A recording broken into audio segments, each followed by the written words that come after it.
lálejò tó farasin àìtórí mìíràn òun ká fẹjọ́ sùn.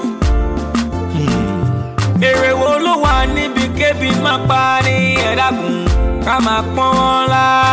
Ayé yìí ló ń jára àlọ́gìyàn náà ṣáájú bá o. Ewúrẹ́ fi jẹ́ àgbìngbàdo ṣáájú bá o. Ẹyẹ òjò ń gbádùn ọ̀rọ̀ yìí sọ lọ́gbọ́n kọ́. Oh my God.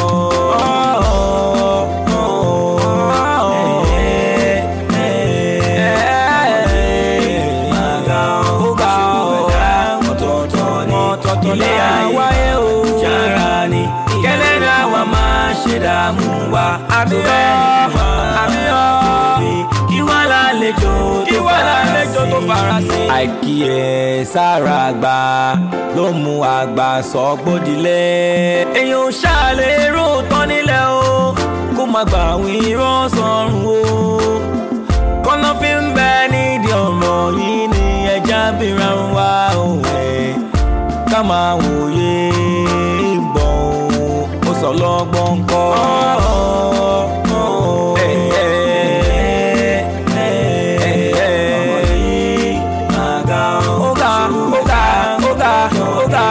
Ilé ayé máa lù jára ni kẹ́lẹ́ àwa máa ṣe dààmú wa tó mẹ́rin wá kò rí ìwà lálejò ìwà farasin. Wọ́n ní yóò sọnù olóògbà ọ́ ẹni yóò sọnù kò lè ríra ẹ̀. Bẹ́ẹ̀dá ṣe máa mi máa ní àárín bẹ́ẹ̀dá ṣe èèyàn níyàyàn kò sẹ́ni lè fi kádàrá ọ́.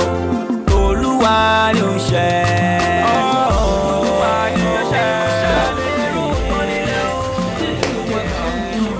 Calm down. Nǹkan tèmi àti ẹ̀ ṣì jọ ń fà pé tí kòkó kẹ́rù kúrò nílé. What I'm trying to say is that ó ti ṣe díẹ̀ náà tá ti ń fẹ́ra. Ó ti ṣe díẹ̀ tá ti ń fẹ́ra. Ṣé owó la máa sọ pé kò sí ni? You know I'm capable. Ó mọ̀ pé mo lówó owó wa kí ló fẹ́ tí mi ò lè ṣe fún ẹ baby. Nǹkan tí mò ń sọ ni wípé jẹ́ ká ṣe introduction so a lè wed. Anything you want, I will do it for you. You know that. That is the point. You see, the pressure you're giving me over this marriage and introduction issue is getting unbearable. Kí ló dé, kí ló ṣẹlẹ̀ gangan? Ṣó ní bó ṣe ń pariwo tó ń sọ̀rọ̀ nípa marriage òun jẹ́ kẹ́rù máa bà ní òun jẹ́ kí máa fi ìkébíyá ṣe lòun fọ́ sára ilé mi lórí. No, sọ fún mi, ọjọ́ wo lèmi àti ẹ lábẹ̀rẹ̀ sí ń dé tara wa náà? Ìgbà wo lábẹ̀rẹ̀ sí ń dé tara wa? Sí, mo náwọn ọ̀rẹ́ tó ti marry, mo náwọn ẹ̀gbọ́n tó pọ̀ tí wọ́n náà dẹ̀ mọ̀ tí wọ́n ti marry. Mo mọ̀ ìgbà táwọn àti àwọn ìyàwó wọn tí wọ́n fẹ́ tó bẹ̀rẹ̀ sí ń court. Àwọn míì wà tẹ́ pé wọ́n court for like 1, 2, 3, 4, 5, 6, 7 till dey 10 years kó tó wá fẹ́ra wọn. So ìgbà wo lèmi àti ẹ bẹ̀rẹ̀ sí ta bẹ̀rẹ̀ sí fẹ́ra tó ti bẹ̀rẹ̀ sí pariwo marriage. Tó bá dẹ̀ ti rí pọ́bìnrin ti bẹ̀rẹ̀ sí pariwo marriage bẹ̀rẹ̀ àmì máa ń já ẹ̀rù máa ń bà mí. Okay baby, I'm sorry. Má bínú. Ma calm down. Wo anytime ọjọ́ kọjọ́ tó bá sọ pé okay o ti ready. Èmi náà ti ready. Wo mi ò tiẹ̀ wá ní pressurize ẹ mọ́. Ṣá jẹ́ ká gbé bag kó jẹ́ ká wọlé. You see, Yebo, my staying in your house in the first place was my greatest mistake. Because nílẹ̀ Yorùbá, obìnrin ló máa ń kó lọ bá ọkùnrin lé, not the other way around. So I realized that I was stupid. And if you don't know, ṣé mo pọ̀ onígbéraga? Yes, you are proud, you are rude. Mo wá rò pé ká ní kò ń ṣe kí bí àtòrí kí mo wá ń gbé nílé ẹni, kò ní wá mi try rubbish. Yorùbá dẹ̀ sọ̀rọ̀, wọ́n ní pé má fo oko mi dáàlà, ọjọ́ kan lèèyàn máa ń kọ̀, so èní ni máa kọ̀. So I can't take that shit anymore, ṣùgbọ́n I can't take it anymore. Jacob! Oga. Are you crazy? Open the gate for me, John. Hey, ẹ gbà mí. Bí mo tó sọ ni. Ó ní mo ní ìgbéraga. Oga. Me le ṣí gate o. I no fit open am, no vex. Ó yá wèrè ni. No. Did you just utter that statement? Pé o lè ṣí gate fún mi. O ṣí ere ni. Wá ṣí gate fún mi, John. Wo Adé, ìwọ ogan lo foolish. In fact, o foolish to get man lọ. Ìwọ tó yẹ pé ilé ayé ti ṣamalamala. Ilé ayé ṣamalamala ju ti Jacob lọ. O wá mẹ́nu, o wá ń sọ̀rọ̀. Mo tẹ̀ ọkọ rò pé èèyàn gidi ni ẹ́. mo rò pé wà responsible ni mo rò pé you are somebody mi ò mọ̀ pé you are nobody tó ẹni mo ṣe ń pè nínú ilé ìwọ tó pé o useless wo ọ̀rẹ́ tẹ̀ ti wá yé mi ó ti yé mi wípé game player ni ẹ́ ṣó ti rí mi má jẹ́ kí n rí ẹ mọ́ o má jẹ́ kí n rí ẹ mọ́ Jacob gbá kí ọwọ́ ẹ̀ sórí bó ṣe wà yìí o ò lè ra láàánú mọ́ o ò lè padà láàánú bí èmi Yobosola mọ́ ìwọ. mọ́tò ọ̀gá. ṣọwọ́ wèrè ni ta lọ̀gá ẹ eléyìí ní mọ́tò kò ní mọ́tò èmi ni mo ní mọ́tò mo kàn fi ń bò láṣìírí ni bẹ́ẹ̀ ni mo sọ fún ẹ gbogbo bó ṣe dúró kò dára tẹ́lẹ̀ kò fún ẹ ó burẹ́wà èmi ni mo túṣẹ sórí aṣọ tó wà tí bàtà ẹsẹ̀ yìí èmi ni mo ní báàgì owó ẹ̀ gan èmi ni mo ní àmọ́ kó má bá àrìn wòwò jẹ́ kó máa gbé lọ bá kọ́kọ́rọ́ mọ́tò mi lọ́wọ́ ẹ̀. ọ̀gá kọ́kọ́ mọ́tò máa fìyà jẹ yín. tó bẹ̀rẹ̀ sí kó yàrá yín ẹ kó kọ́kọ́ lébi lọ́jà. farabalẹ̀ Jacob aṣoṣo wa òkè. ọ̀gá máa. tèmi àti àwọn bàtẹ̀ ń jà kí ni tẹ láti dà sí. ṣọ́ọ̀tà jẹ́ta níyàwó ẹ ṣé ìwọ wèrè. ọ̀gá ẹ farabalẹ̀. máa fi lílù bá tiẹ̀ jẹ o. kí ló ṣe náà Jacob. ẹ mú kọ́kọ́ mọ́tò fún. na mi na mi. èmi ló tún gba kọ́kọ́ mọ́tò. o mojú mọ́ ní yá.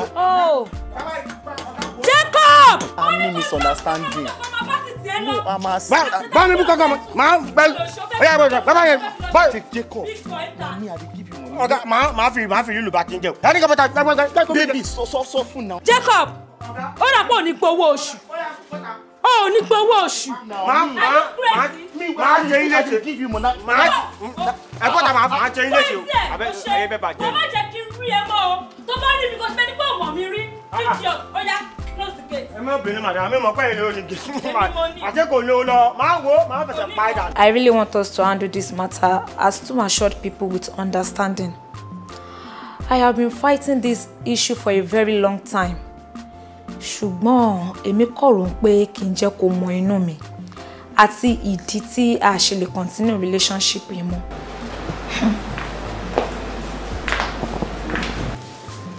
Nǹkan tó sọ fún mi gbẹ̀yìn nìyẹn o tó fi kọ́ èrè tó fi lọ. Just like that? Yeah, just like that. Àwọn ọkùnrin ṣá bá ṣe máa ń bí even gbà mí ó sì máa ń yé mi gan fúnra mi lẹ́nu. Dẹ̀ máa wá wo gbogbo nǹkan tó fẹ́ ni mo ṣe fún un kò sí nǹkan kan tí mo fi jẹ́ ń yà.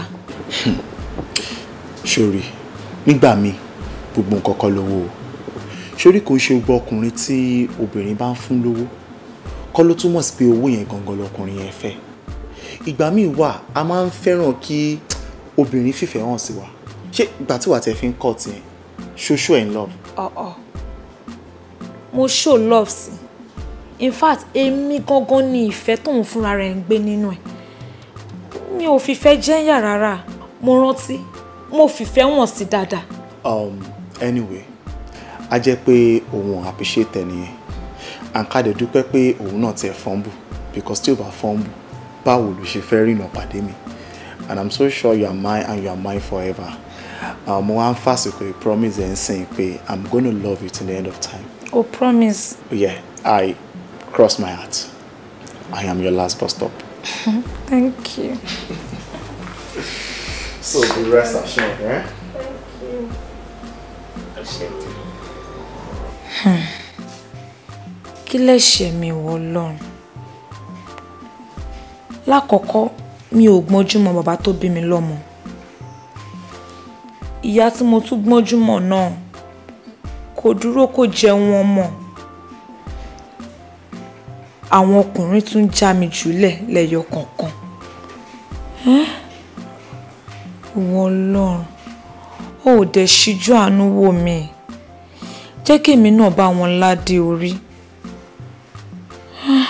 Irú kílẹ̀ yóò ẹni lórí kò ní fìlà máa lọ́rọ̀ yóò bí wọ́n ṣe ń gbé máa ná ń gbé jù sílẹ̀ ó wà ó ga.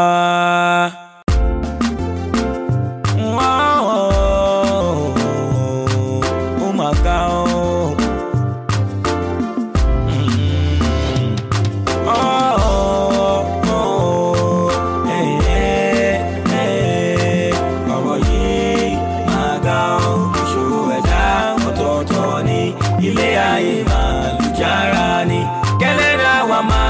Dààmú wa tó bẹ́ẹ̀ ni wà kò rí kí wà lálejò tó fara sí àìtórí mìíràn òun ká fẹjọ́ sùn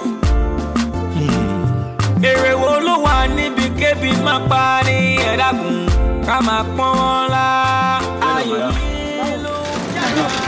Jacob, báwo? Ṣé ọ̀gá ẹ̀ wà nílé because I've been calling her since yesterday kò gbé call mi. Díẹ̀ ọ̀sùn nǹkan jẹ́ pé òun àti ọkọ ẹ̀ wọ́n jà ní ìjẹta láti ìjẹta tó wọn àtọkọ ẹ̀ ti jà báyìí mi ò fojú rí kò jáde síta rárá. Òun àtọkọ ẹ̀ jà. Kò má ti jà kékeré ńgbà tó pariwo mọ́ ọkọ ẹ̀ tó pariwo pé ìwọ kẹ̀ pa kọ́kọ́ mọ́tò lọ́rẹ̀ máa súnmọ́ ẹ̀ mú kọ́kọ́ mọ́tò fún mi mú kọ́kọ́ mọ́tò ó bá ṣàgídí mú kọ́kọ́ wò báyìí máa náà kò fẹ́ lọ máa mo kò fún ní para. Ó ti yé mi ṣe bó wà nílé. Ó wà nílé. Mo fún ipa ẹ̀kọ́ kò mọ̀ pé mo tún nǹkan ẹni tẹ́bí ìjà kó fún báyìí báyìí.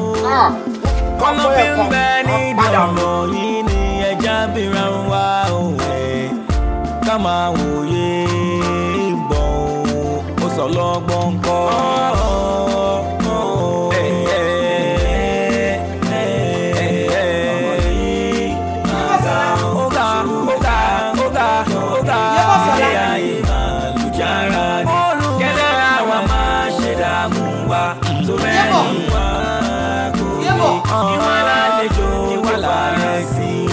Wọ́n ní yóò sọnù olóògbà ọ́ ẹni yóò sọnù kò lè ríra ẹ̀ bẹ́ẹ̀dá ṣe máa mi máa ní àmì bẹ́ẹ̀dá ṣe èèyàn. Kí ló ṣe? Ṣé fẹ́ ṣe rẹ̀ léṣe ni? Ó wá tirẹ̀ sínú ilé òun ronú àbí? Me understand. Okay, kí ni problem? Just tell me. Wọ́n ní ò bọ́ta rárá for the past 2 days. Kí ló ṣe ẹ́? Jọ̀ṣọ́rọ̀ mi ò tó kí n para mi ní. Lórí kí ni o? Lórí kí ni? Adé náà tún ti fi mí sílẹ̀. Ó dà pé gate man ẹ̀ Jacob ń sọ nǹkan kan tó jọ mọ́ sí ṣe pé bóyá wà tọkọ ẹ̀ jà ó gba kọ́kọ́rọ́ mọ́tò lọ́wọ́ kí ni nǹkan tó ṣẹlẹ̀ gangan kí ló ló ṣòwò. Ọ̀rẹ́ mi ṣe bí mò ń bá Adé sọ̀rọ̀ ni mò ń bá sọ̀rọ̀ nípa introduction Adé sọ pé mò ń pressurize òun ó ní wàhálà mi ti pọ̀ jù jọ sọ fún mi báwo lèmi àti ọkùnrin tájọ máa gbé ní under the same roof gẹ́gẹ́ bí ìyàwó àti ọkọ ká má tí ì ṣe introduction ká má ṣe wedding kò proper now nǹkan tí mo bá dé sọ nìyẹn o bá dé ṣe wọ̀ mọ́ mi lọ́wọ́ nìyẹn ó ní mo ti ń wàhálà òun jù ó ní kí ló dé bí ṣe bóun náà ṣàláwọn ẹ̀gbọ́n tó má rí pé mo ti ń kọ́ òun lójú jù alright fine má bínú ọkọ mi anytime tó bá ti wọ̀n ẹ́ èmi náà máa ready by that time kò sí wàhálà bóyá sọ fún mi nìyẹn pé òun ti change mind òun ó lóun lè máa gbé nílé obìnrin bíbẹ́ ní píṣẹ́ ni mò ń feed òun ni èmi proud èmi ṣe lé. ṣé mo gbé olórí burúkú ni bàbá Adé ìṣá kò dé ní débi tó ti máa gbayì tó máa ti tẹ́ tó máa ti fò dànù so ìsìn ló ṣẹ̀ṣẹ̀ realize pé òun àti ẹ̀ lè jọ máa gbé ọkùnrin ṣé kò kì í ṣe pé mi gangan ni mo ní problem torí ìkíní kẹ̀bẹ̀ ìkejì kẹ̀bẹ̀ ẹlẹ́kẹta sùlélẹ̀ ó tún ti kẹ̀bẹ̀. Yobosola má fún rẹ problem o má jẹ́ kí ọkùnrin kankan jẹ́ kó fíhùn pé o ní spiritual problem kan tó ń worry ẹ o wo jẹ́ kí n sòtọ́ fẹ́ let me just tell you the truth sórí gbogbo àwọn ọkùnrin tó wà ń dancing wọn ò ní kan ṣe they are gold diggers kò sí kòkó tó fẹ́ ṣe bó ṣe wà yẹn ọ̀tọ̀ nìkan tó máa ń lé mú kiri so lóòótọ́ náà lóòótọ́ nǹkan tó dáa àti èyí tí ò dáa ó ń fẹ́ àmójútó ṣùgbọ́n máyì kí yẹn wí ẹ̀ dáhùn àtúwọ̀ ọ̀rẹ́ mi dìde ń sìn lọ wọ aṣọ kó jẹ́ ká jáde ọkùnrin kan wá fún ẹ problem lọ wọ aṣọ kó jẹ́ jáde ká bóyá ká lọ sí mọ̀ ká lọ wo múvì má wá fẹ́ ṣe rẹ̀ léṣe sínú ilé Táládé ọmọ lẹ́lẹ́ ọmọ gọ́tà tó ní kò tún ṣe. No problem. Tolu. What's up, brother? Má bínú jàre. Ẹ̀rọ sá, ìwọ́n mi ṣe àwọn ọba. Okay, sir. Ẹ ṣé sir. Kí ló ń ṣẹlẹ̀? Kò sí wàhálà rárá. Ẹni tí mo sọ̀rọ̀ ẹ̀ fún ẹ, òun ni. Oh, really? Ẹ pẹ̀lẹ́ sir. Ẹ̀rọ brother mi.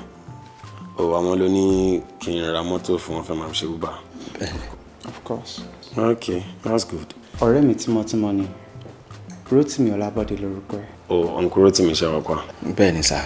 one thing ṣẹ́rí tẹ́ bá fẹ́ kí mi àti yín free ṣẹ́rí gbogbo ṣàṣàṣà yẹn ẹ jẹ́ ká mú yẹn kúrò ńbẹ̀ ọmọ kékeré ni mí ẹ kọ pé mi lórúkọ mi call me my name icon lórúkọ mi. ẹ wo position tọ́lọ́run ọba fi yín sí ní ẹjọ́. so kí ni reason tó ṣe jẹ́ nǹkan tẹ́ choose ni because tí mo ṣe ń wò yín mo believe pé nǹkan míì tún ṣì wà tó yẹ kẹ́ ẹ lè ṣe ṣé ẹ kàwé rárá ni.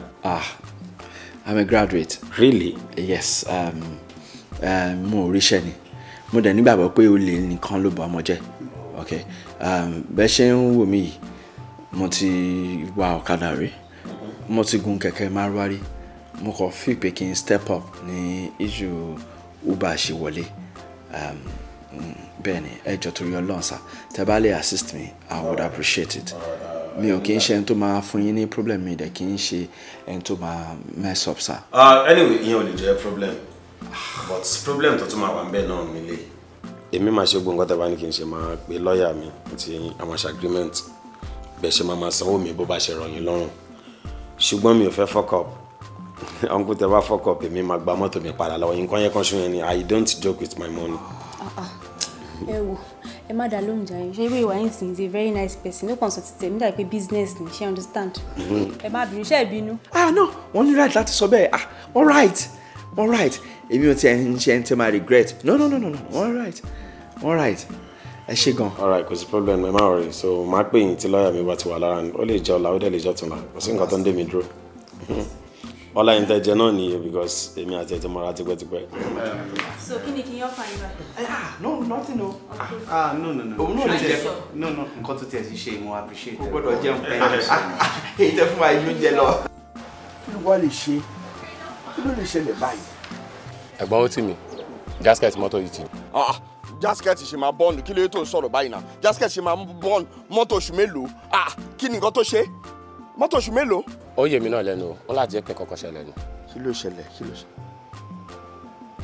dúdúdúdú àbúlé jẹ́ níjọ́ kan wà tí mo ń tura láti rọ mi sí radiator yìí tó yẹ èèyàn kan wá call attention mi sí nǹkan kan mo gbàgbé láti cover ẹ̀ tí máa move síwájú díẹ̀ báyìí mo wá rí i pé temperature yẹn ti rise àbúlé jẹ́ àtìgbà yẹn nìkan ti. òun gangan ló fà á. mo dáràn gbèsè lélẹ́yìí mi ò máa bọ́ èlò lélẹ́yìí máa cost mi báyìí. kò lè ná yín ju 5,000 lọ́n torí pé mo jẹ́ mechanic. 5,000 báwo wo mo ń try láti balance owó mọ́tò yìí gangan ni àsìkò yìí ò tẹ̀ ń ṣe àsìkò tí mo lè yọ wọ́n kọ́bọ̀ nínú owó tí mò ń dá ó ní time ó ní gbèdéke kí ló máa bá mi ṣe sí. kò sọ́gbọ́n tá a lè dá sí àfikẹ́ ṣe. mo dáràn. nítorí Ọlọ́run mo fọlọ́run bá bẹ̀ àbúrò fún mi gbà díẹ̀ sí máa san jọ please. ọ̀nkúrò tí mi ṣe mọ̀ pé irú èèyàn bíi tiyín báyìí lẹ máa ń jẹ́ kí oore sú àwọn èèyàn láti máa ṣe ìdí táwọn ẹlòmíì ṣe kí n fẹ́ ṣoore nìyẹn because ẹ̀bẹ̀ tẹ́ ń bẹ̀ mí yìí sí ẹ̀bẹ̀ sọ lẹ́nu ni o nítorí àsọtì ọ̀rọ̀ ló ń jẹ́ kíní àná kí ni ìtumọ̀ ẹ̀bẹ̀ tẹ́ ń bẹ̀ mí sí. problem ẹ̀yẹ kan ṣo tí mo ní òun làdéhùn mi ò láìkí kéèyàn máa yẹ àdéhùn pẹ̀lú mi rárá àtọ́. èmi náà láìkẹ́ nǹkan tó dé ni.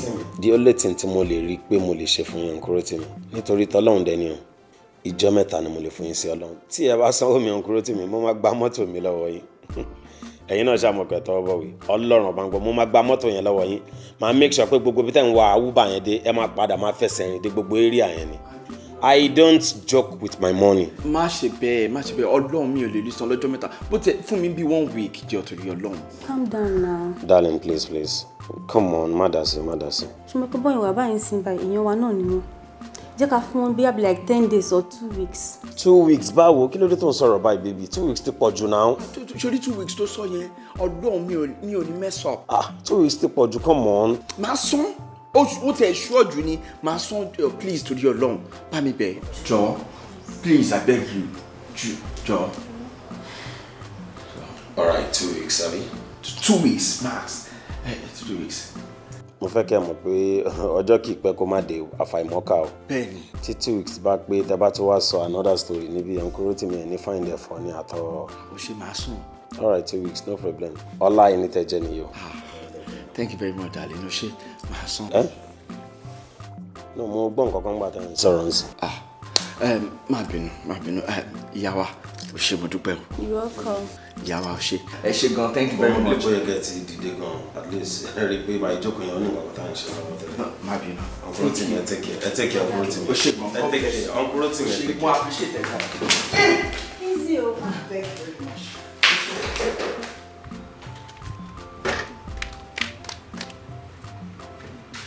ọ̀rẹ́ ó work o. ó work 1 week ni mo bèrè 2 weeks ló fún mi o. ṣé kí n má parọ́ tán ẹ̀ sórí 2 weeks tẹ́ni yẹn fún ẹ ó fi tiẹ̀ síwájú ni o yes kó ba lè jàre ẹ pátápátá ni ṣó wá rí ìmọ̀ràn kan tèmi máa gbà ẹ́ ni pé kí 2 weeks yẹn tó pé kó ti mọ bó ṣe máa wá 300,000 yẹ kó sọ fún o. ọlọ́run á jẹ́ kó rọrùn fún mi. ṣó mọ̀ pé tó bá san 300,000 yẹ ó máa gba mọ́tò yìí lọ́wọ́ ẹ̀ gẹ́gẹ́ bí agreement tó sign pẹ̀lú lọ́ọ̀yà ṣó mọ̀ ọlọ́run máa tẹ̀rí and another thing ni pé ṣó mọ̀ pé mi ni mo mú ẹ wá síbi jẹ́ kí n sọ̀rọ̀ mi ìfẹ́ kó bójú mi jẹ́ ń bí báyìí o. ọlọ́run ò ní jẹ́ kí n bójú ẹ jẹ́ ọlọ́run á jẹ́ kó rí kí n rí. àmì o àdúrà tèmi náà ń gbà fún ẹ nìyẹn. ṣe pẹ̀tẹ́. pẹ̀lẹ́ àyìn wo bí ọmọ mi ewúrẹ́ lọ jákùn tiẹ̀ tó tàdí wọ́n àgùntàn táwọn aràn wọn jákùn ńlọdí fáfọrùn mi là níjọ́ tí ń re ilé ẹlẹ́ni torí ikú ilé ẹlẹ́ni wọ́n níwò ikú ilé ẹlẹ́ni ilé ẹlẹ́ni kọ́ ikú ilé ẹlẹ́ni nílé ẹlẹ́ni bẹ ní wọlé wọn ilé rí ò ní wà ní wọlé wọn ilé tèmi náà sì ní wà ní wọlé wọn o ilé mi ò ní wà ní wọlé wọn dákun ìyá tó bí ọlọ́mọ ńkọ́. wọ́n ti ṣaláìsí. ọmọ ṣe o ọ̀sánjá ọ̀rán dọ̀pá bàtà jákùn ọ̀rọ̀ dìkalẹ̀ ìyá rẹ ò sì rántí sọ fún ọ pé ìwọ gangan ni wọ́n ń pè lájẹ́ kó tó kú. mo rántí wọ́n sọ fún mi nígbà tí mo wà ń kékeré. ìyá rẹ sọ fún ọ ajẹ́ ni wọ́n ń pè ọ ajẹ́ oníbòjì ògúngúnú sọ ajẹ́ tó ń bá nígbélé tí ń dúró ti ní ajẹ́ tí ń ké mọ́ ni kó tó bá nígbélé òfin mọ́ lakalaka fẹ́nu ẹ̀ sọ́lẹ̀ gbì ìwọ gangan ni wọ́n ń pè lájẹ́ ìwọ gangan ni wọ́n ń pè lájẹ́ àmọ́ ọwọ́ ó bà ní kò ìbàjẹ́ níwọ̀n ìgbà tó ti dọ́dọ̀ tèmi ọ̀sẹ̀ ìtura gbogbo aláwo tó ń bẹ́lẹ̀ ìpátá lè ní jẹ́ wo bí sórí gbogbo òde pátá òun ni bàtà lè lọ o níjọ́ tí bàtà bá gbìyànjú pé wọ́n bá wọn lọ sóde orò níjọ́ náà ni bàtà ọjà o yọ sẹ̀sìn àmọ́ o n tí wọ́n ṣe sọ̀rọ̀ rẹ wà wo bí igúnnugún ayé ni wọ́n kè sí ọ̀kàkà ẹbọ tí ń kagún láyà òun lápèsè àwọn àárọ̀ igúnnugún ayé yóò gbé lọ sí kọ̀lé ọ̀run yóò sì dúró yọ gbàwó rẹ̀ bọ̀ bọ́ bá ti lè dúró tó gbàwó rẹ̀ bọ̀ ọ̀rọ̀ rẹ̀ ti já sọpẹ́ ó sì ti já sáyọ̀ èmi mo sọ bẹ́ẹ̀ fún ìjọ mẹ́ta ni wọ́n fi pèsè ẹbọ náà tèmi bá ti wá ń ṣèpèsè lágbàlá mi ní àyín ọ gbọ́dọ̀ jáde o ìjọ mẹ́ta ni wọ́n ní wọ́n fi wà nínú ilé kódà o tiẹ̀ gbọ́dọ̀ gbìyànjú pé ó sílẹ̀kùn ọ bọ̀ síbòmí nítorí pé ọ gba àlejò sọ wá rí kó tó dípò àlejò náà ó dé ọmọ sì wúre o ọ wà mọ sọ pé àlejò tí ó tàn mọ́lẹ̀ sọ̀rọ̀ mi òní kọ́ wá bá mi tálejò ń bá ti dé àwọn ọmọ yìí ti sùn ó ti sùn ó sùn. mi ò sùn sá. bálejò ń bá ti wá dé tó bá ti tàn mọ́lẹ̀ sọ̀rọ̀ rẹ ẹ̀kọ́ ti fojú mú mu hàn nú èmi mo sọ bẹ́ẹ̀ fún ọ tí n bá gún fún ọ má sọ fún mi pé òkun náà tí n bá sì sá fún ọ lóògùn má sọ fún mi pé ọ̀jẹ́ sórí lúbúlúbú tó ń bẹ lójú Ọlọ́run bí ọba kùdé gangan bẹ̀ ni wọ́n ń pè lóògùn èmi mo sọ bẹ́ẹ̀. gbélé ọjọ́ mẹ́ta.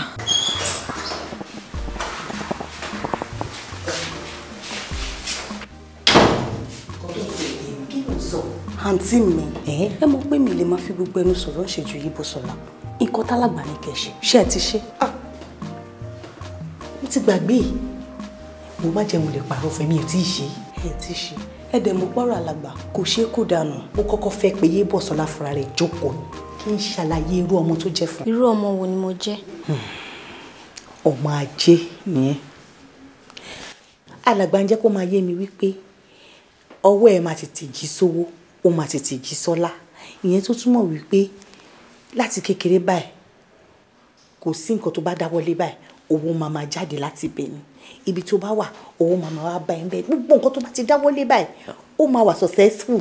wọ́n tún wá sọ fún mi wípé kí Ọlọ́run ọba kó má bàa fi ìkan gbà kan lọ́wọ́ wa a ní láti ṣe ètò àdúrà méjì ọ̀tọ̀ọ̀tọ̀.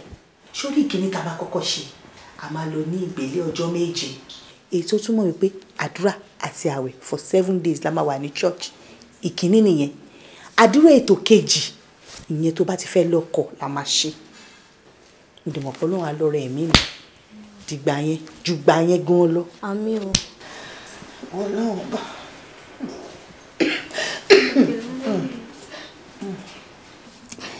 ẹgbẹ́ tá a máa fi sùn lálẹ́ a gbọ́dọ̀ fi gbọgbẹ́ lọ́sàn-án ìwọ Ọlọ́run ọba Mama jẹ́ kú báyìí.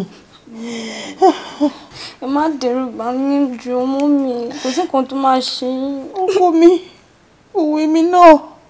Àmọ́ bó ṣe ń ṣe mí ló ń jẹ́ kí n máa sọ. Kò sí nǹkan tó máa ṣe yín mọ́ mi. Má bàa kí ló mú mi wá. Bàbá mú mi wá.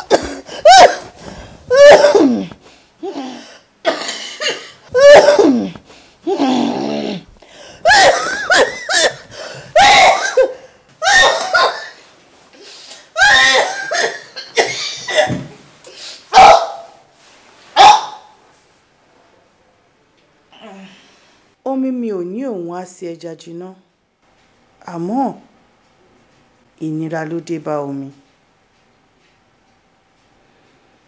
Mi sọ pé mi ò ní tọ́jú ẹ̀, ikú ni ò jẹ́. Ikú ni ò jẹ́ kí n dúró ṣe ohun tí wọ́n ní kí n ṣe fún ẹ nígbà tó bá fẹ́ lọ́kọ. Awo tó sọ wípé kó o ní ìgbélé ọjọ́ 3. Awo ire ni. Ọmọ mi. Mami. Àdúrà rẹ ti gbà. Má bẹ̀rù. Má fòyà. Láìpẹ́, láì jìnnà, adé orí ẹ á wá báyìí.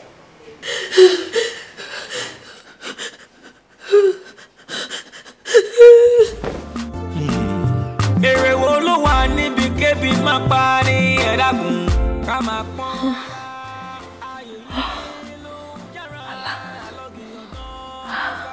Àlá ni mo ń láṣá.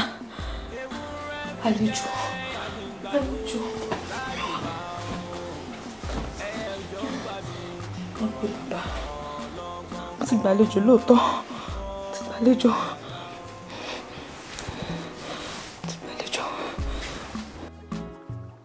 Hello bàbá. Ẹ wò mo ti gbàlejò lóòótọ́. Mo ti gbàlejò. Bẹ́ẹ̀ ni. Okay. Ọládùnní, wàhálà ẹ̀ ti pọ̀ jù. And gist látàárọ̀. Ó sọ fún mi pé ọ̀rọ̀ kan wà tó fẹ́ bá mi sọ. Wàhálà ẹ̀ pọ̀ ṣàyè Yobosola. Tí èsì jókòó náà kò gbọ́ nǹkan tí mo fẹ́ sọ. Jókòó. Wàhálà ẹ̀ pọ̀. Òun mi ò wálé ẹ̀ kí n tètè lọ rí. Ṣé tèmi náà bá wá sílẹ̀ bó ṣe máa ń ṣe náà kọ́ nìyẹn? Kí ló ní láti sọ? Ọ̀rẹ́ mi, Yorùbá ní àgùntàn tó bá ń jẹun lẹ́yìn ọgbà ní kòkó ń pàjẹ́. Wo ẹ la lọ́rọ̀ tí a kò bá là kì í yé ni. Jọ̀ọ́ nítorí Ọlọ́run jẹ́ kó yé mi. Má láyé. Nǹkan tí mò ń try láti sọ fún ẹ ni pé maybe you should try to play down a little. How? I mean your way of life. Bó ṣe ń live. Sorry, nǹkan tí mo try láti sọ fún ẹ ni pé bóyá kò try láti má live tó bó ṣe tó. Sórí tèmi yé mi ọ̀rẹ́ mi. Àwọn ọkùnrin tó wà ń tàǹsì tó má ti rí pé owó wà lọ́wọ́ ẹ̀ tó wà òkè tó tún fine. Most of them owó ẹ̀ ló máa nífẹ̀ẹ́. So I'm just trying to say maybe you should play down a little. Maybe you can find a man who will love you for who you are and not what you are. Ìwọ yìí rèé òun ló mọ́tò ńláńlá wàá ṣe lè wá mú. Ìmúra ẹ̀gbọ́n ta ló máa dé ẹ̀ tí ò ní mọ̀ pé owó lòun rí. Ọládùnní, gbogbo nǹkan tó sọ pátápátá ló yé mi. Thank you so much. You know what? I'll work on it. Please do.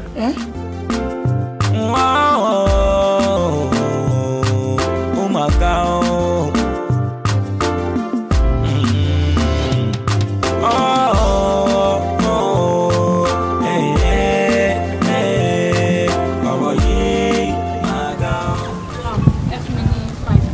Okay, ma'am.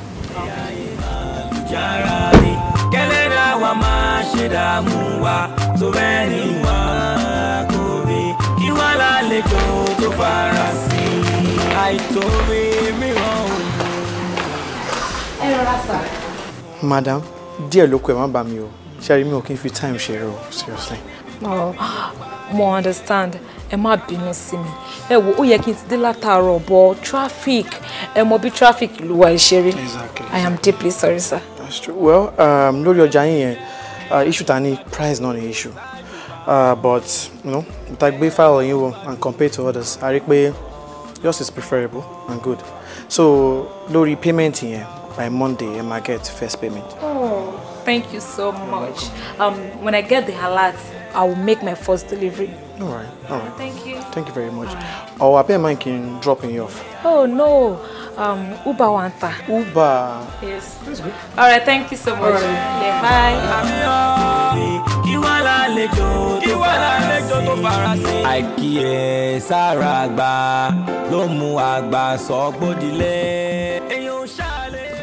Okay. So. Yeah. Sorry, we can go. Ibo ni mo ń gbé yín lọ sìn? Diamond Estate. Oh, okay. So can I start the trip now? Why not? Start it.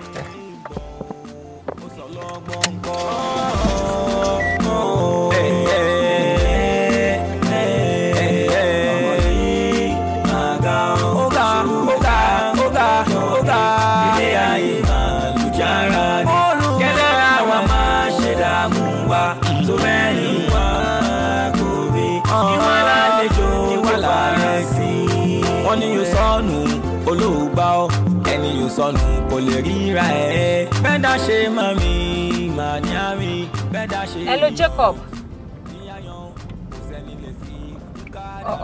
Ṣó wà okay? Kí ni gbogbo rubbish tó ń bá mi sọ?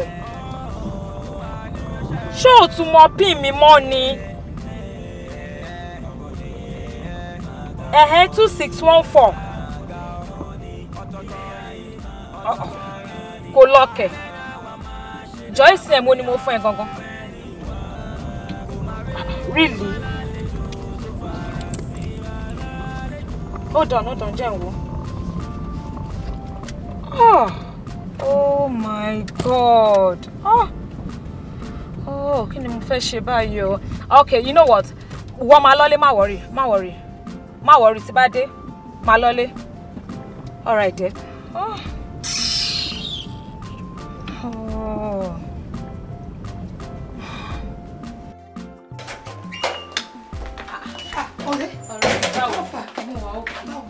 Ọ̀rẹ́ mi. Sórí bá ṣe fẹ́. Mo dúpẹ́ lọ́wọ́ Ọlọ́run. Kọ́lọ́ má kọjá ẹ̀ mo ṣe sí wa. Àmín o, àmín. Ọ̀rẹ́ mi, this calls for celebration. Ebi tí ẹ ń pa mí. Kí ló nílé? A máa jẹ́ lọ dáná kitchen. Tó o dáná látàkà. Mo dà. Lájú mi. Kọ́nà fi ń bẹ nídìí ọ̀rọ̀ yìí ni ẹja bíra ń wá òwe.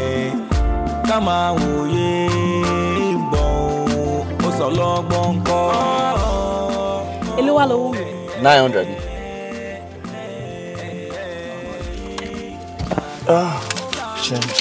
Ẹ má worry. Thank you. ATM kọ́ ló máa wà lẹ́yìn. ATM kẹ́.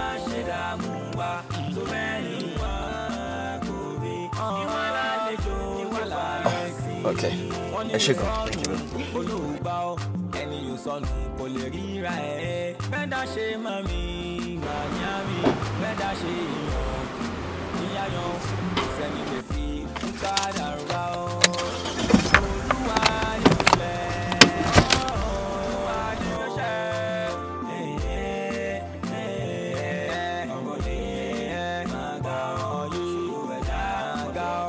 Ọ̀rẹ́, ó máa rọ́kọ ẹ̀kẹ́.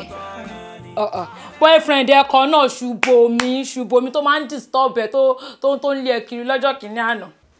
Ó wà okay rárá. Wo kàkà kí fẹ́ bọ̀bọ̀ àrìndì yẹn màá kúkú ya lọ ra sex doll. Kí ló yẹ fi ṣe? Ó pè mí ni èmi afọ́dẹ̀ yẹn rádaràda. Tó bá rí bọ̀bọ̀ ń sin bọ̀bọ̀ má ti wà okay gidi gan. Ó máa jẹ. Wọ́n ló mọ. Ìjẹ́ pé mo máa ṣe rádaràda kiri. Rádaràda wọ́ọ̀rì tó bá rí o máa láìkẹ́ ń sìn. A máa rìn kiri bí ìgbò náà ni kò ní kankan. Kiri 40,000 naira debit alert kí ni mo rà? O mọ bí network ṣe máa ń ṣe bóyá o ti ra nǹkan láàrin wíìkì tá a mú lọ yìí tọ́yẹ̀ ṣe send alert ẹ̀. Maybe because mo ti ra nǹkan gan ní wíìkì tó kọjá ẹ̀ kọ́sí mo ra mi ìdí mi gan ti ẹ̀ mú. Wá ń bí Mrs. Barbie doll àbí kí ló pe orúkọ nǹkan tó fẹ́ rà kí ló yẹ fi sex doll ṣe? Ṣé o gbọ́ nǹkan tí mo sọ ni? Mo ní kàkà kí mi ni mo fẹ́ rà mo ní kàkà kí n fẹ́ bọ̀bọ̀ yẹn máa kúkú yàrá sex doll. kúrò bẹ́jọ́ tó bá rí bọ̀bọ̀ ó ti fine gan so ṣá prapra gidi gan níwọ̀n gan bá rí. ó ṣe gbé súnmọ́. kí lèmi fẹ́ fi wá ṣe. kí lèmi wá fẹ́ fi ṣe. ṣùgbọ́n mi èmi. No problem. Yeah, thank you. All right, bye. What's in the message?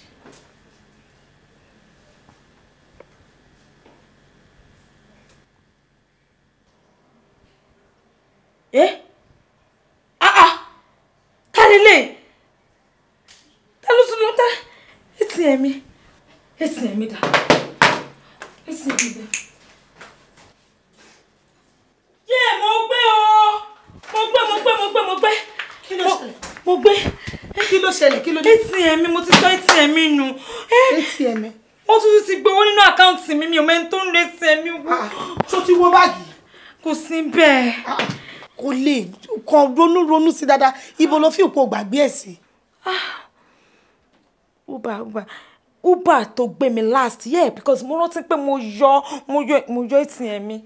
Nǹkan tó máa ṣe ni wàá try láti rántí around time tí o order fún Uber yẹn. So get. Ṣé mo ṣe máa rántí nọ́mbà ẹ̀ ṣá. So yẹ kò trace bójá farabalẹ̀ kò lè tó yẹn farabalẹ̀. Okay, ó dà ń pọ̀ òun nílé. Try. To get there. Try. Òun ni.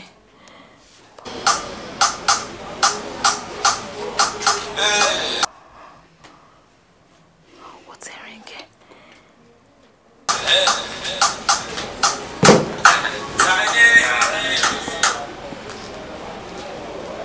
Hello?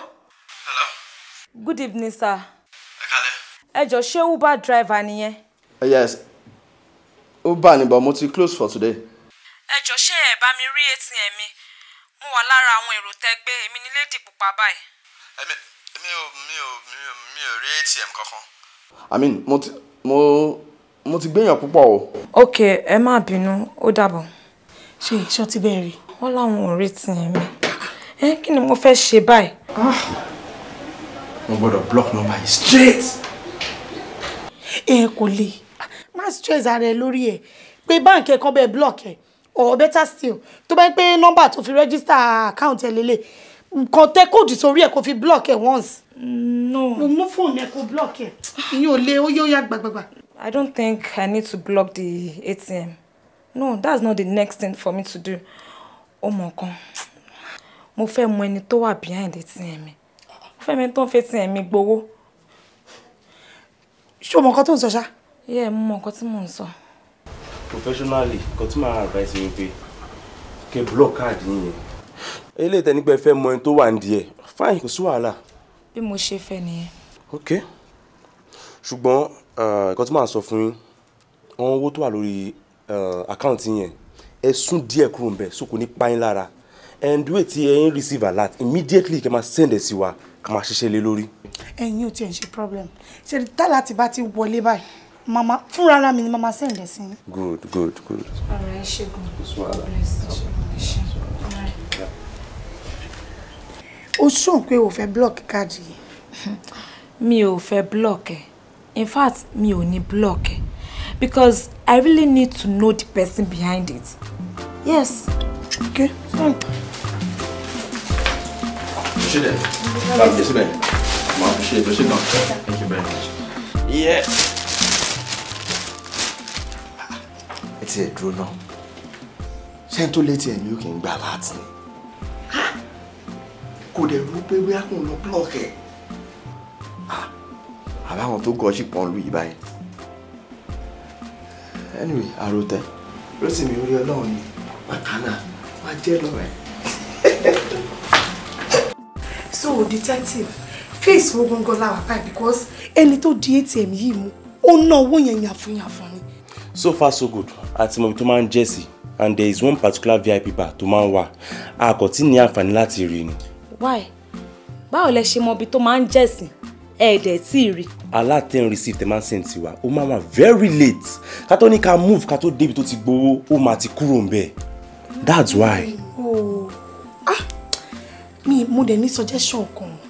mi wá mọ̀ bóyá ẹ máa gbà wọlé èmi suggest pé bóyá kó lọ sí báǹkì kó sọ fún wọn pé nọ́mbà tó fi receive alert yẹn ipò fẹ́ change ẹ̀ a máa wá ra new sim tá máa fi sínú phone kan òun yẹn la máa mú fáwọn so that àwọn máa receive alert yẹn directly mo easy fún wọn láti lè track ẹ̀ down àbí kí lẹ́ni mo sọ. You're very right. That's good idea. I think that would be better. síbẹ̀síbẹ̀ náà àlejò lówó tó bá wọlé tó ní báyìí kéèyàn tètè rí nǹkan fi ṣe kó fi dé mọ́lẹ̀ ni yes sórí nǹkan tó bá fi owó dé mọ́lẹ̀ lẹ́ni òun máa ló máa dé bá lọ́la.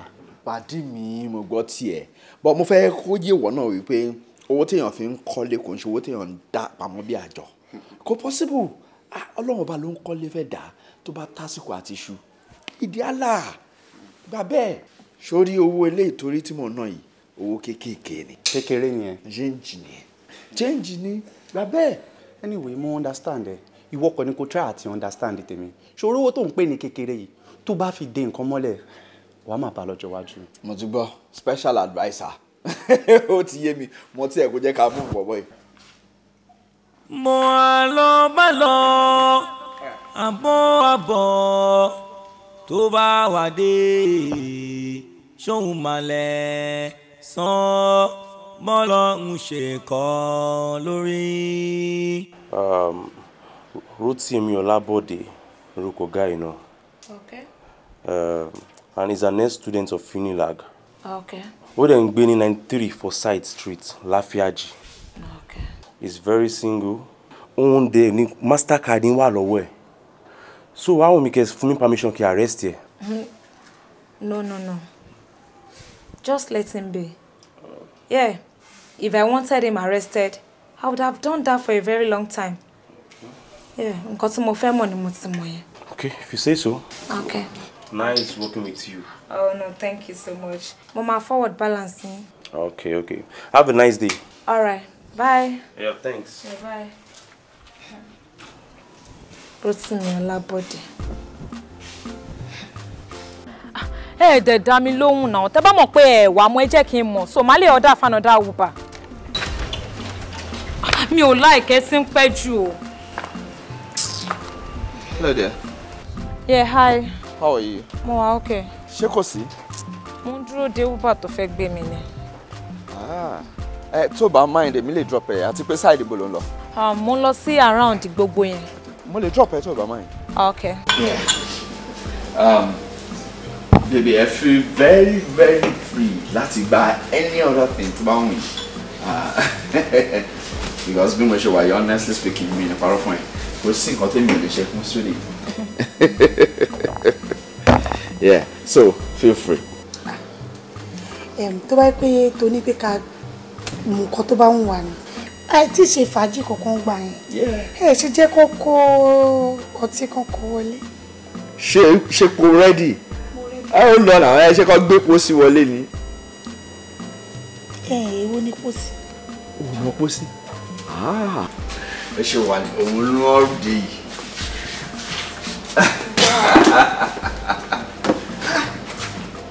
Pósí nìyẹn ká máa mú lọ lókù.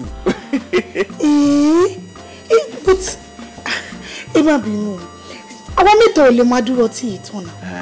Tá a bá mú tán a máa mú lọlé. Wow. Ṣáàtì mo yóò fẹ́ máa ṣe fẹ́ jà. O kò tí mo yẹ nǹkan tó fẹ́ rà náà. Come on. Yíyan ṣe issue máa sanwó ẹ̀. Please feel very free, okay? Yíyan matter. Ẹ jẹ́ excuse me, ẹ jẹ́ kí n sí call. Ẹ ló dàpọ̀. Yeah. Mo wà níbí.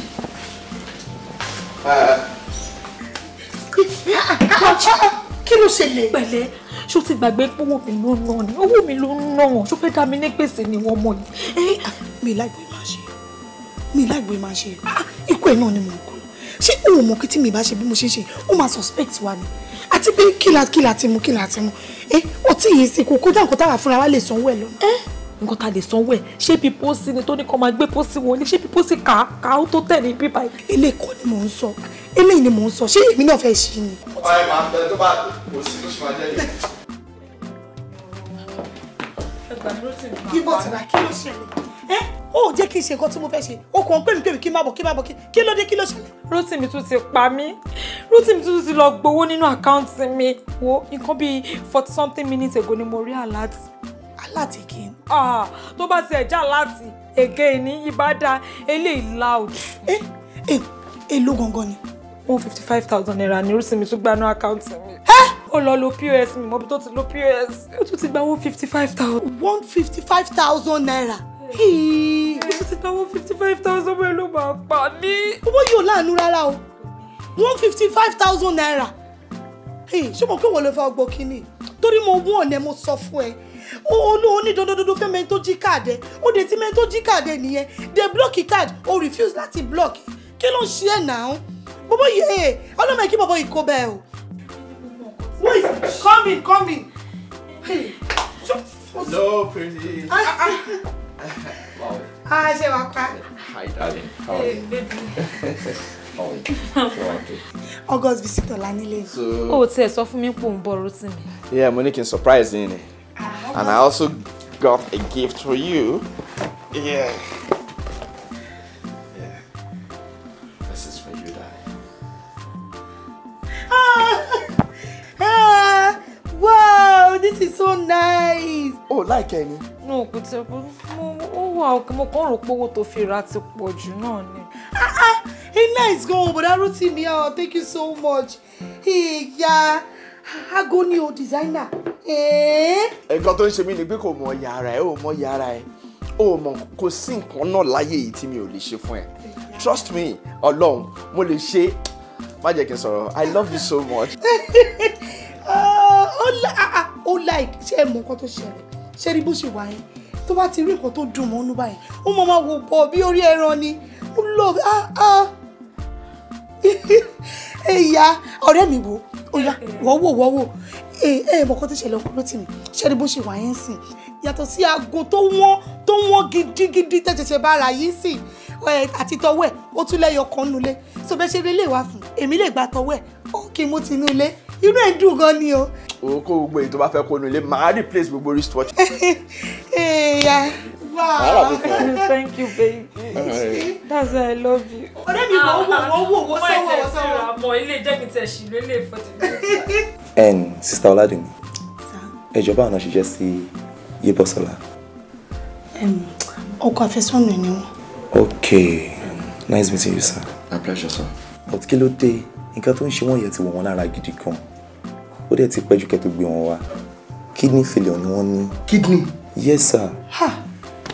And the only thing we can do now is to do a kidney transplant for her. But kò lè ná yín ní much náà. Ẹ kàn ní láti san the sum of 1.2 million naira for operation yẹn. And she'll be very, very okay. Ṣùgbọ́n o, ẹ ní láti deposit the sum of 500,000 within now, tomorrow or next tomorrow so that I'll be better snappy.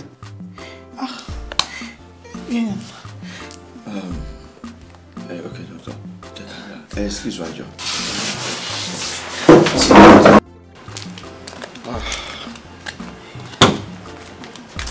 Kí la máa wá ṣe báyìí? Torí bí ṣe ń wo èmi kò sí owó kankan lọ́wọ́ mi. Ìwọ̀nba owó tí mo dẹ̀ nínú ni mo fi deposit fún life support. Dunni, má worry. Tó bá kù díẹ̀ kí gbajúmọ̀ fi ṣẹ̀wọ̀lù, àfọjọ́ kánjọ́ ẹ̀ lẹ́yìn òdì. Gbogbo ọ̀nà tí bá mọ̀ pátápátá ni màá make sure pé mo fi get owó. Ìwọ ọkọ̀ wọnú ilé kò lọ́dún tì. We'll be fine, okay? Ẹ ṣe kò ló náà fún yín rí. Ikú dẹ̀dẹ̀dẹ̀dẹ̀ ń dẹ́kú ẹni fẹ́ kú padà ẹni máa sìn. Dúgbẹ́ lọ́rọ̀ yìí o. Icon ò ní mọ̀ padà sí gbogbo.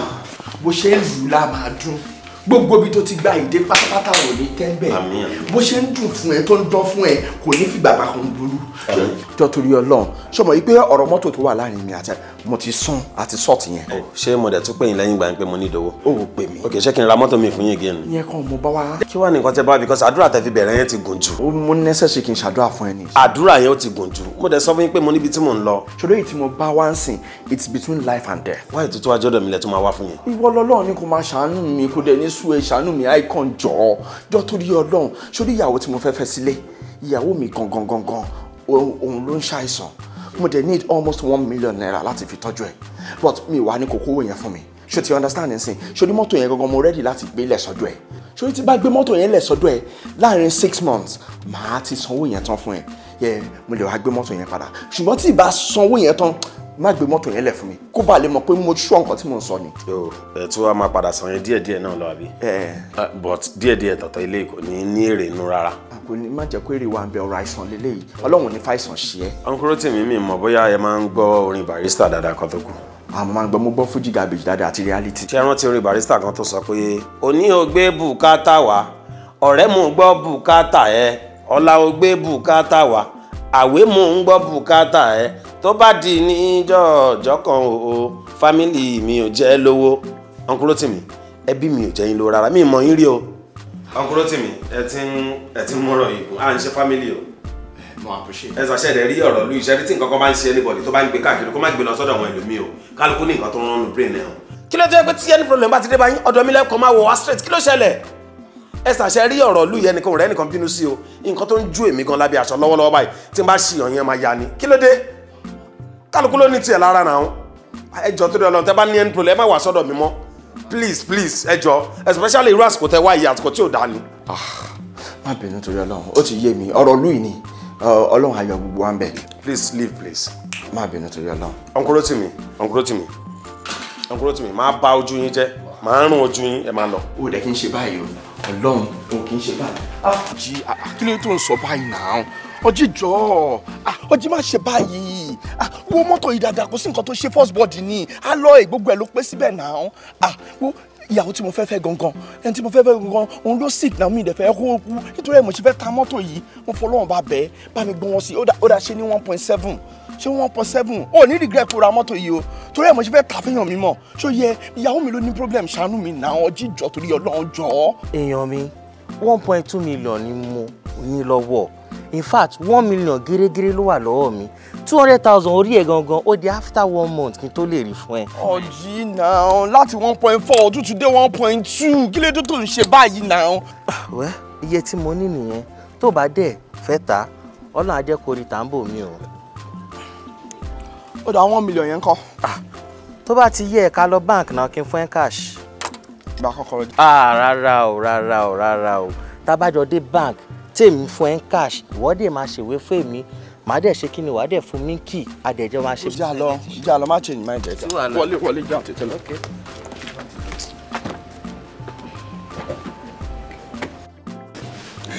tí ẹranko bá gbé nǹkan tó jù lọ mi ó di dandan kó ní lára láti ràn yín mo máa ń gbọ́ ṣùgbọ́n kò ń ṣe bí titi ọkùnrin tì mí nífẹ̀ẹ́ lóòótọ́ ni he truly loves you ìwọ náà wò èmi àti ẹjọ́ mọ̀ pé I pretend pé o sick ni. Rẹ̀mílẹ́kún pẹ̀lú gbogbo nǹkan tí mo ti sọ fún ẹ èmi àti ọ̀rẹ́ mi wá rò pé àsìkò ti tó láti block ATM mi now mo ti block ATM mi mo wá fẹ́ wò bóyá nítòótọ́ ni Rótìmí nífẹ̀ẹ́ mi. To be candid mo understand nǹkan tó ní sọ fún mi látàárọ̀ but mi ò tí mọ ibi tó ti fẹ́ kí n kọ́ mi. Thank you. Ibi tí mo ti fẹ́ kó kọ́ mi ni wípé now a máa plan bẹ́ẹ̀ ni pé ara ọ̀tá mi ò yá wọ́n máa gbé mi wá sí hospital ẹ̀ ìwọ ló máa bá mi wá àìsàn kan tó jẹ́ pé ó terrible tó wẹ̀ máa worth bóyá bí like 1 million to 1.5 million mo fẹ́ mọ̀ bóyá ó truly love me and ó lè go extra mile torí tèmi or not. ọ̀rọ̀ tó sọ ilé o but mo pé kíní ó lòdì sí iṣẹ́ tí mò ń ṣe. Yes mo mọ̀ pé ó lòdì síṣẹ́ mo dẹ̀ mọ̀ pé ó lè ṣe fún mi. Okay, deal. táwọn gbé wọn máa jábọ́ sí wa lọ́wọ́ ṣùgbọ́n pẹ̀lú ẹ̀ náà ó ta mọ́tò kan ṣoṣo tí wọ́n ní. kí ni any reason that he pretend to sick ṣebí it's just for us to know if he truly loves you but wọ́n ṣù ẹ̀ pé àwọn nífẹ̀ẹ́ lóòótọ́ ni meanwhile àmọ́mọ́ block ATM ẹni ká wo bóyá tí ò bá sí card lọ́wọ́ ẹ̀ wọ́n lè go extra mile to cater for you but he did kò sí káàdì lọ́wọ́ wọn náà wọ́n gbé mọ́tò wọn tà mọ́tò dẹ̀ làwa rí what about other things tí àmọ́ pa tí wọ́n ti gbé tà just for your own health ọ̀rẹ́ mi mi bá ní pé kò ní sùúrù kó ru ọ̀rọ̀ yìí dáadáa. Ọládùnní, mo mọ̀ pé Rótìmí truly love me. Àmọ́ ìgbọ̀nsẹ̀ tíntín nílé tí àwo gbẹ̀gìrì. Tójú bá kúrò ń bẹ̀, ọkàn lè kúrò ń bẹ̀ Ọládùnní, ọkàn lè kúrò ń bẹ̀. Òótọ́ ló kúkú sọ. Àmọ́ nígbà míì, ó yẹ ká kọ́kọ́ gbọ́ títí ẹyẹ ẹ̀gà. Ká tó mọ̀ bóyá ẹyọ kókó pàtó lásán ni. Let's hear from him. Oh my God.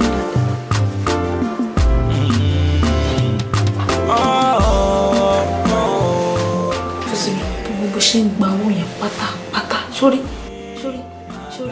Gbogbo bó ṣe ń gba owó tó ń lo POS, supermarket tó ti ń gbowó. Bó ṣe ń ra nǹkan, bó ṣe tún lọ ra expensive wristwatch, gbogbo ẹ̀ nílé ìṣòro. Please, mo bẹ̀ torí Ọlọ́run, má bínú sí mi. Look, àìṣedédé ara ayé ló mú ni ránṣẹ́ para àwọn. Sórí, as at the time tí mo bí ẹ yẹn, mọ́tò tí mo fi gbé ẹ gangan, mo ń ṣe instrumental payment lórí ẹ. Ọlọ́run ọba tí mo ń sìn ni mo fi búra sí. Mo ò tiẹ̀ take note ojú ẹ. Mi ò lè dá ẹ mọ̀. Káì pé mo dá ẹ mọ̀ ní níjọ́ tí mo tún rí ẹ máa ti jẹ́wọ́ fún ẹ. ATM ẹ tí mo mú sábàbí Ọlọ́run fi ṣe fún mi torí nǹkan tí mo ti gbọ́ tẹ́lẹ̀. Èrè lówó jẹ́ sà. 700. Kí ni? Kí ni? Àǹtí mi ìgbélé ń ta fún rántí kò jẹ. Ìwọ ọmọ yìí ṣé kò ṣe pọ̀ fi ṣe ẹ́? Èló lẹ pé owó yín jàre. Ẹ jọ̀ọ́, ṣé èmi lè ríran sí? Tó bá ríran sí mi ẹ jẹ́ kó jẹ. Ìyàwó ilé, ó dá kílẹ̀ sórí o. A mú mi rí pé ẹ wà nínú làálàá. Pé owó kan wà ní okùn àyà yín tí ẹ fẹ́ san. Bẹ́ẹ̀ni. Olúwa fi hàn mí pé ẹ má rí owó yìí san. Àmọ́ ọ̀nà tí oró yìí máa fi wá kò ní jọ bí ọ̀nà ẹ̀bùrú tàbí fà. Àmọ́ tí ọ̀rẹ́ yìí bá ti wá kẹ́ ẹ gbá mú torí ọ̀rẹ́ yìí àti ọ̀dọ̀ Ọlọ́run bá ló ti wá. Ọlọ́run bá tó lè máa ṣoore, ó máa ń nídìí tó fi ń ṣoore ẹ o. Ẹ gbá ọ̀rẹ́ náà mú o.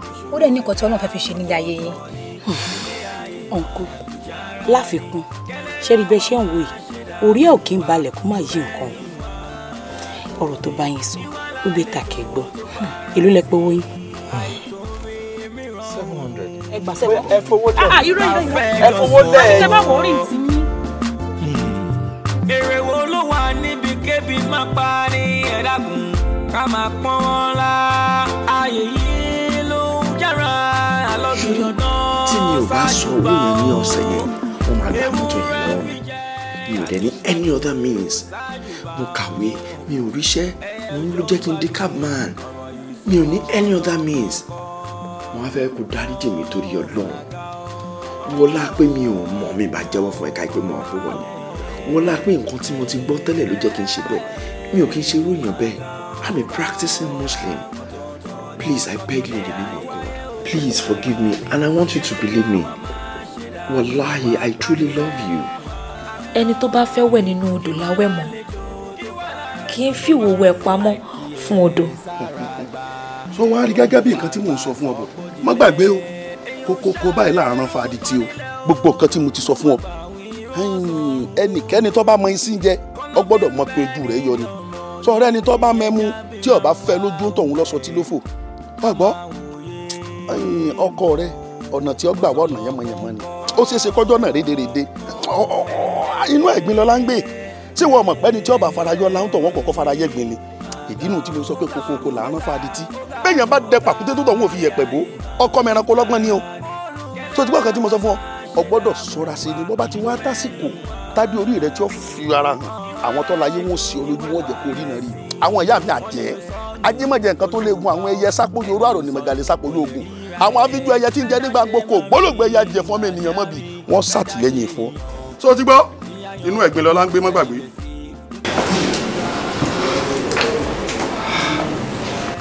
Nǹkan èèyàn kan ṣòye ni mo máa fi dáríjì ẹ́. Allahu Akbar. Allahu Akbar. Because I know you truly love me, Rotimi. Ọmọ èèyàn lè cheat nature. Èmi náà love ẹ. Yes, I love you so much. Ṣọwárí Rotimi. Àti èmi àti nǹkan tí mo jẹ́ ara tó bá wọn ẹnu kò fi wá dà. Thank you very much, darling. Baby, ara ire ni màá fi ẹ́ dá. Trust me. Thank you so much, darling. Èrè wo ló wà níbi kébì máa pa ní ẹ̀dàgùn ká máa pọ́n wọn lá. Ayé yìí ló ń jára àlọ́gì ọ̀dán ṣáájú bá o. Ewúrẹ́ fi jẹ́ àgbìngbàdo ṣáájú bá o. Ẹyẹ òjò ń gbádùn ọ̀rọ̀ yìí sọ lọ́gbọ́n kọ́. Oh my God.